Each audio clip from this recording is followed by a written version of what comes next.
All right, today we are diving into one of the biggest, most complicated topics out there, artificial intelligence. It's this incredible force that promises so much progress, but at the same time, it comes with some really serious threats. We're going to unpack this whole paradox by looking at India, a country that's making some fascinating, bold moves to both rein in AI and at the same time, unleash its full potential. But look, before we get into all the policy and the big economic theories, let's just start with a really simple question. A question for you, really. When you're scrolling through your social media feed, can you actually trust what you're seeing anymore? Can you trust your own eyes and ears? Because that question, it's getting harder and harder to answer with a confident yes every single day. So, the most obvious problem with AI, the one that's right in our faces, is deception.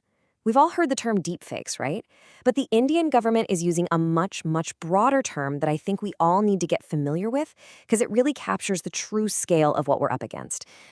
And that term is synthetically generated information, or SGI for short. Now, the definition here is absolutely key. This is not just about, swapping someone's face in a video. No, it covers any information that is algorithmically created or tweaked to look real. That means those hyper-realistic images from tools like Midjourney or AI-generated audio clips, it all falls under this really important umbrella term. And this really shows you the massive uphill battle that regulators are facing. I mean, this AI-generated content can be basically impossible to tell apart from the real thing. The tools we have to detect it, they make a ton of mistakes. And the sheer amount of this stuff being created is just, it's overwhelming. And to top it all off, anyone can create it anonymously from anywhere in the world. It's a nightmare to trace. So, how in the world do you regulate something that's so slippery, so hard to pin down?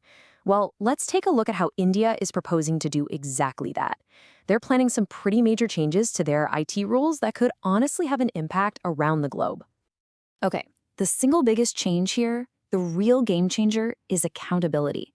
It used to be that platforms, your social media sites, they had this broad legal shield for whatever users posted. Well, under these new proposed rules, that shield could disappear. If they don't follow the new, strict guidelines for AI content, they could be held legally responsible. The burden is officially shifting from the user to the platform. So what does this actually look like? Well, it boils down to a three-step mandate. First, label it. All AI content has to be clearly marked. Second, verify it. Platforms have to get users to declare they're using AI and then use tech to try and confirm that, which, is a massive challenge itself. And third, authorize. Any requests to take stuff down have to come from high-level officials, which is meant to prevent people from abusing the system. It's a serious attempt to build a clear chain of command. All right, we have spent all this time looking at AI as this threat, this thing that needs to be controlled. But now we are going to completely flip the script. We're going to look at the very same disruptive force, but from a totally different angle, as the actual engine of economic growth. And this question, it isn't just some random thought experiment. It is the absolute core idea behind a famous Nobel Prize-winning economic theory. And it perfectly captures the other side of this AI coin. And that theory is called creative destruction. Now, it sounds really dramatic, I know, but it's something we see all around us. It's this cycle where new innovations, that's the creative part, inevitably push out the old ways of doing things. That's the destructive part. It isn't just change for the sake of change, it's what we call progress, even if it feels chaotic at the time. And we've seen this happen over and over again throughout history, right? The automobile came along and completely replaced the horse and buggy, but it also created millions of brand new jobs. And today, electric vehicles are doing the exact same thing to the gas engine. Each wave of destruction clears the path for a new, massive wave of creation. So the big question with AI is, can we manage that destructive part of the cycle this time around? So, if AI is the next big wave of creative destruction, what on earth does that mean for a country with one of the biggest workforces on the planet? I mean, how do you prepare literally millions of people for a future where their jobs might just be automated away? I want you to just let this number sink in for a second. A recent report from India's main policy think tank estimates that over 60% of formal jobs in the country are at risk of automation by 2030. 60%. That is a staggering potential disruption.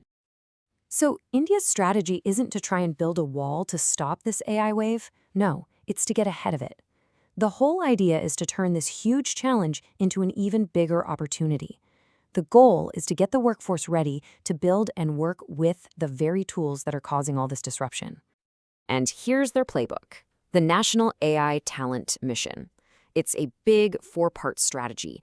They want to attract the best global talent with new visas, launch a massive reskilling program to upskill millions of workers, and bake AI literacy right into the education system, from schools all the way to universities. It's an incredibly ambitious, top-to-bottom plan. Okay, so let's pull all of this together now. We've seen these two powerful and frankly contradictory approaches to AI playing out at the same time. One is all about control, about containment, and the other is all about growth and opportunity. And this brings us right back to that central paradox we started with. The exact same technology that can spread devastating misinformation can also be the engine for incredible innovation. The same force that could displace jobs is the same one that can create entire new industries we can't even imagine yet. This is the two-sided reality that every country, every company, and yeah, every one of us is trying to figure out right now. And that really gets us to the fundamental challenge of our time. It's not about choosing one or the other. It's about finding a balance. How do we put up the right guardrails to manage the destructive side of AI without accidentally choking off the creative engine that we need for progress and prosperity? So in the end, the path forward isn't really a simple choice between creation or destruction. It's a constant act of navigating between the two. But the emphasis we place, whether it's on taming the threat or on unleashing the opportunity, that's what's going to define our world for decades. So the real question for all of us is, what should our priority be? It's something to think about. Thanks for joining me for this explainer.